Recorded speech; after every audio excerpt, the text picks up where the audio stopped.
শহীদ রাষ্ট্রপতি জিয়াউর রহমান স্মৃতি মোটরসাইকেল ও fridge football টুর্নামেন্টের দ্বিতীয় দিনের খেলা অনুষ্ঠিত। পত্তন ফুলবাড়িয়া ফুটবল খেলার মাঠ থেকে আমাদের ব্রাহ্মণবাড়িয়া প্রতিনিধি মোহাম্মদ শামীম উসমান গনির পাঠানো প্রতিবেদনে দেখুন সরাসরি বিস্তারিত।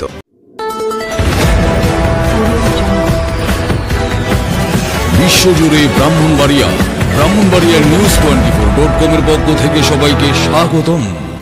ব্রাহ্মণবাড়িয়া জেলার বিজয়নগর উপজেলার পত্তন ইউনিয়নের ফুলবাড়িয়া ফুটবল খেলার মাঠে অনুষ্ঠিত হল শহীদ রাষ্ট্রপতি জিয়াউর রহমান স্মৃতি মোটরসাইকেল ও ফ্রিজ ফুটবল টুর্নামেন্ট 2025-এর দ্বিতীয় দিনের খেলা। 13 সেপ্টেম্বর শনিবার বিকাল 4টায় পত্তন উচ্চ বিদ্যালয় মাঠে এই প্রতিযোগিতার দ্বিতীয় দিনের খেলাটি জমকালো আয়োজনে সম্পন্ন হয়। অনুষ্ঠানে সভাপতিত্ব করেন পত্তন ইউনিয়ন বিএনপির সভাপতি এবং টুর্নামেন্ট পরিচালনা কমিটির সভাপতি মোহাম্মদ কালাম মিয়া।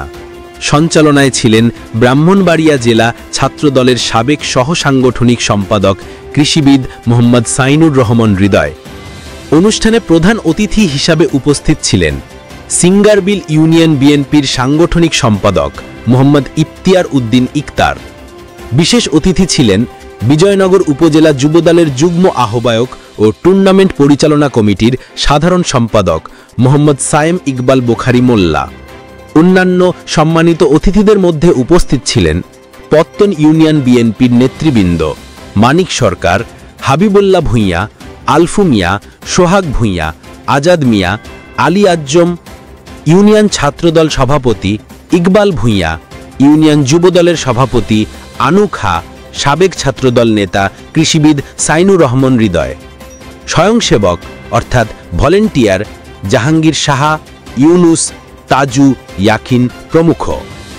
খেলায় আখাউড়া পৌরসভা একাদশ 2-1 গোলে পত্তন ফুটবল ক্লাব একাদশকে পরাজিত করে জয়লাভ করে। উক্ত এই ফুটবল টুর্নামেন্ট খেলায় সার্বিক সহযোগিতায় সৌদি আরব প্রবাসী ও রেমিটেন্স যোদ্ধা মোহাম্মদ রহমত আলী। বক্তব্য অনুষ্ঠানে বক্তারা বলেন, খেলায় হার জিত থাকবেই, তবে তা নিয়ে কেউ যেন বিশৃঙ্খলা না করে। রেফারির সিদ্ধান্ত সকলকে মেনে নিতে হবে।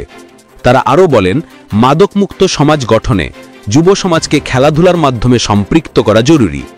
এই ধরনের আয়োজন যুবকদের সঠিক পথে পরিচালিত করতে গুরুত্বপূর্ণ ভূমিকা রাখে।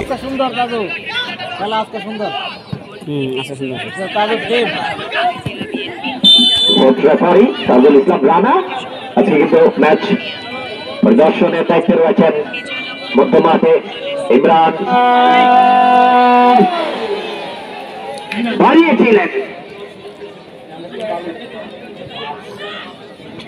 বাড়িয়েছিলেন সেখান থেকে শহীদ প্রেসিডেন্ট জিয়াউর রহমানকে উনার স্মৃতি আজকে আমাদের মাঝে আছে এবং আমরা যারা বিএনপিকে ভালোবাসি সকলেই এদেশের মানুষ যারা আছে সকলেই শহীদ প্রেসিডেন্টের আদর্শ নিয়ে আমরা বেঁচে থাকতে চাই। তাই সর্বপ্রথম ওনার আত্মার মাতৃকা কামনা করছি এবং তারই পাশাপাশি আজকে এই টুর্নামেন্ট পরিচালনা কমিটি যারা করছেন তাদেরকে অত্যন্ত ধন্যবাদ। তারা আজকে আমাকে এই টুর্নামেন্টের মেধাবৃত্তি করেছেন এবং আরো অনেক মহিলা যারা আছে যে বিএনপি আজকের এই টুর্নামেন্টের সভাপতিত্ব যারা করছেন মানিক সরকার, উনি অত্যন্ত আসলে ভালো মানুষ এবং মহিলা যারা আছে সকলেই আমাকে অত্যন্ত আদর করে এবং ভালোবাসে। তাই সকলকে আমার পক্ষ থেকে আমি তাদেরকে ধন্যবাদ ও আন্তরিকতা কৃতজ্ঞতা জানাচ্ছি। আজকের এই যে টুর্নামেন্টে আমরা দেখতে পাচ্ছি বিএনপির প্রতিষ্ঠিত 47তম প্রতিষ্ঠাবার্ষিকী উপলক্ষে মরহুম শহীদ প্রেসিডেন্ট জিয়াউর রহমানের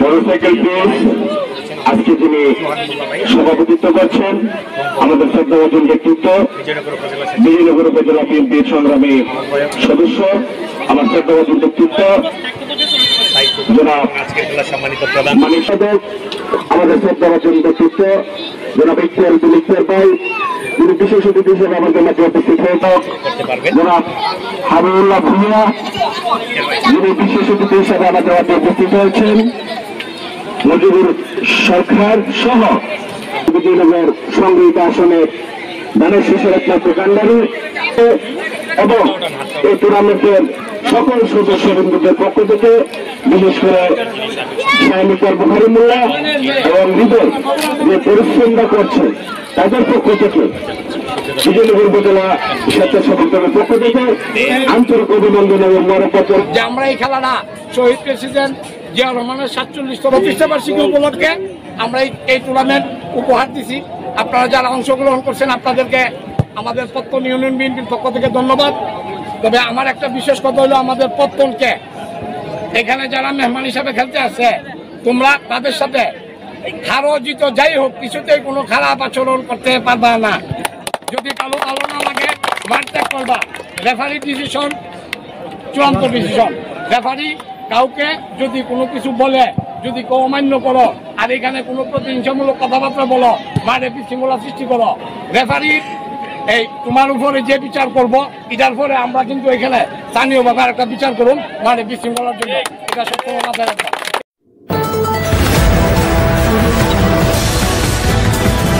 বিশ্বজুড়ে ব্রাহ্মণবাড়িয়া নিউজ 24.com-এর পক্ষ থেকে সবাইকে স্বাগতম।